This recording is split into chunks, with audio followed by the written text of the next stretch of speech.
7 de la mañana, 20 minutos. Ya nos encontramos en la sala de entrevistas de Noticias 7 y este día viernes recibimos a Carlos Rivera Bautista, economista. Carlos Rivera, él es el gerente del Banco de Desarrollo del Ecuador. Gracias por acompañarnos, economista, y vamos a pasar revisión un poco de lo que se está haciendo con los créditos a los GATS y de qué manera se han implementado acá en nuestro país en los primeros meses de este 2024. Economista, bienvenido.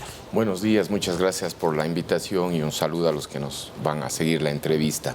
Mire, efectivamente el Banco de Desarrollo este primer trimestre del año ha aprobado una suma cercana a los 150 millones de dólares, la segunda cifra más alta de la historia institucional del banco, solamente superada por la alcanzada del primer trimestre del año 2015, pero naturalmente al 2015 vivíamos en la fase alta del ciclo económico, a diferencia de este primer trimestre del 2024 en el que estamos sumidos en medio de una crisis fiscal aguda y pronunciada, probablemente la más fuerte desde inicios de la dolarización. Y a pesar de eso, pusimos el acelerador a fondo a efecto de impulsar la inversión pública en la medida que consideramos que este es un motor fundamental del crecimiento económico a efecto de romper ese patrón negativo de crecimiento con el que venimos desde el año 2015, creciendo apenas al 0.24% promedio al año.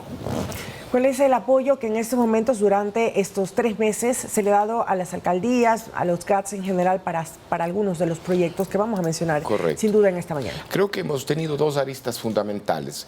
La primera de ellas es un alivio a las finanzas públicas de los gobiernos provinciales por más de 100 millones de dólares, en los cuales canjeamos la deuda por disposición del señor presidente de la República, de la deuda que tenía el Ministerio de Economía y Finanzas con los GATS provinciales y a su vez la deuda de los GATS provinciales con nosotros. Es decir, se han hecho estos cruces de cuentas con los GATS. Exactamente. Entonces, eso significa en buen romance un alivio de liquidez para el pago de los gobiernos provinciales, sin afectar la liquidez, la solvencia y la rentabilidad de la banca pública más solvente de este país, porque nosotros debemos ser muy escrupulosos y no pasar la factura de la crisis fiscal al sistema financiero. Entonces, en esa medida, una operación financiera absolutamente normal en un mercado financiero desarrollado, la cristalizamos a través de la emisión de un bono en las mismas condiciones de liquidez, de rentabilidad y de plazo, a efecto de no afectar ninguno de los indicadores de liquidez y solvencia del banco. ¿Y cuáles son esos montos para el cruce de cuentas que se han trabajado con los GATS, economista?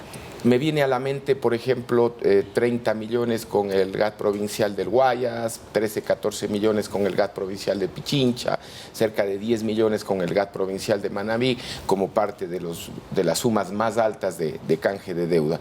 Y estamos ya iniciando una segunda fase que sería ya con los GATs municipales. Evidentemente es una operación totalmente voluntaria y facultativa de cada uno de los GATs, y en la medida que, repito, la emisión de bonos se hace en las mismas condiciones financieras, no hay afección a la estabilidad del sistema financiero y particularmente del Banco de Desarrollo. Además, que es una operación que ha sido debidamente verificada y controlada por nuestro ente de control, que es la Superintendencia de Bancos. ¿Y cuál es el apoyo y los montos, si podríamos precisarlo también, del Banco de Desarrollo a ciertos proyectos, por ejemplo, en relación al agua potable? Perfecto. Mire, en este primer trimestre del año y en general a lo largo desde inicio de gobierno, hemos dado cerca de 48 millones para agua potable y saneamiento.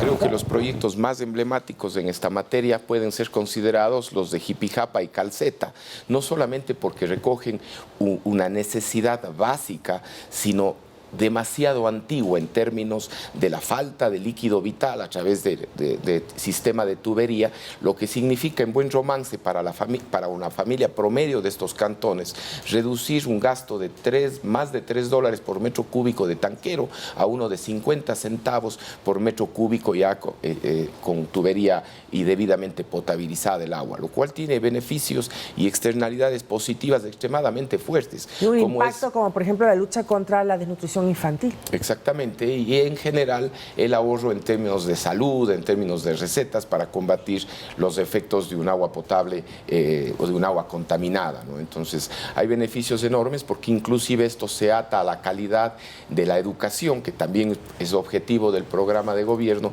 pero no podemos tener una educación de calidad si es que los niños están desnutridos. Entonces es fuerte el impacto. Asimismo tenemos cerca de 10 millones en vías, particularmente en puentes para Manabí. Tenemos un programa cerca de 25 millones de movilidad urbana sostenible con la KfW en la ciudad de Cuenca. Justamente ahí le iba a preguntar, en la línea de crédito aprobada para este programa de movilidad urbana sostenible en la ciudad de Cuenca. Mire, es un programa que comprende una extensión de las ciclovías, la posibilidad de la bicicleta pública, la peatonización del centro histórico, el hecho de tener buses eléctricos en lugar de los buses de diésel. Es decir, es un proyecto en la línea de las ciudades más desarrolladas de Europa y que la primera etapa o el primer proyecto ha sido la ciudad de Cuenca. Sin embargo, ya estamos trabajando buscando una segunda etapa que sería la selección de una segunda ciudad en esta misma línea y que definitivamente ¿Cuál podría ser? ¿Quito, Guayaquil, otras? Estamos en eso, estamos buscando, hay algunos candidatos, hay que buscar definitivamente algunos indicadores de impacto para ser seleccionados y efectivamente son proyectos de vanguardia que van a tono del otro objetivo subyacente que tiene esta administración, que es calificarnos como banca verde, es decir, propiciar la mitigación del cambio climático, las afecciones al medio ambiente y demás,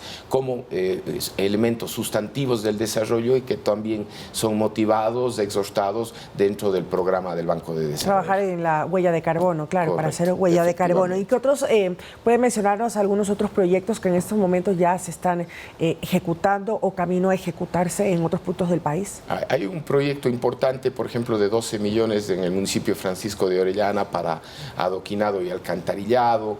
Me viene a la mente el proyecto del centro de faenamiento en Santo Domingo, una de las provincias más ricas en producción ganadera, y que a través de ese centro de faenamiento tecnificado, con tecnología de punta, vamos a propiciar primero una mejor salubridad para los consumidores de carne y luego la posibilidad de que los productores de esa zona tan rica en tema ganadero puedan potencializar por tiempos, por costos, una maximización de la rentabilidad de su producción.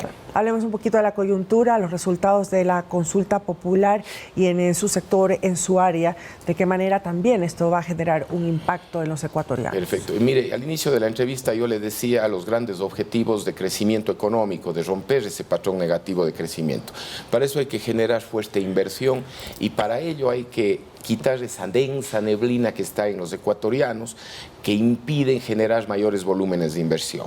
Y sin lugar a duda la inseguridad es uno de los factores que más ahuyenta la inversión. Y ese sí rotundo, ese triunfo rotundo del gobierno, 9-2, lo único que nos hace es avisorar que esa guerra frontal en la que el señor presidente de la República está en contra de la mafia, en contra del narcotráfico, con el respaldo de la ciudadanía, con los incentivos adecuados, porque las preguntas fueron concebidas dentro de lo que en la literatura económica conocemos como la economía del crimen de Gary Becker, premio Nobel de Economía, en las cuales para combatir el delito, ¿no?, tenemos que maximizar la probabilidad de que el delincuente sea cogido infraganti, de la misma forma que generar mayores castigos a efecto de que esa persona piense 2 y 3 veces antes de cometer un delito.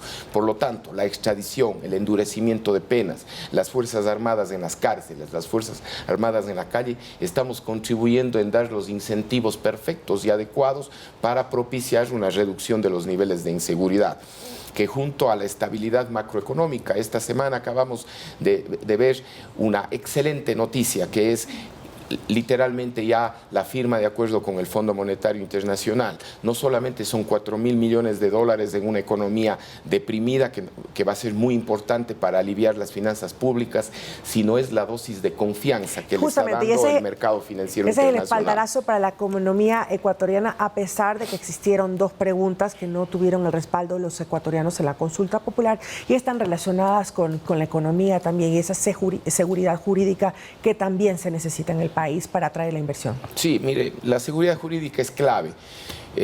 A mí me viene a la mente básicamente que cuando dos naciones juegan un partido de fútbol, el árbitro nunca puede ser de una de las dos naciones, normalmente es de afuera. Ese era el enfoque del arbitraje internacional. Sin embargo, lamentablemente la ciudadanía tomó otra decisión y el señor presidente de la República, muy respetuoso de la democracia, de la opinión de la mayoría, del voto de la mayoría, pues obviamente seguiremos el curso normal y buscaremos impulsar los otros factores que conocemos que está detrás de la inversión extranjera directa, la estabilidad macroeconómica, la apertura de mercados, las condiciones de eficiencia dentro de los servicios públicos.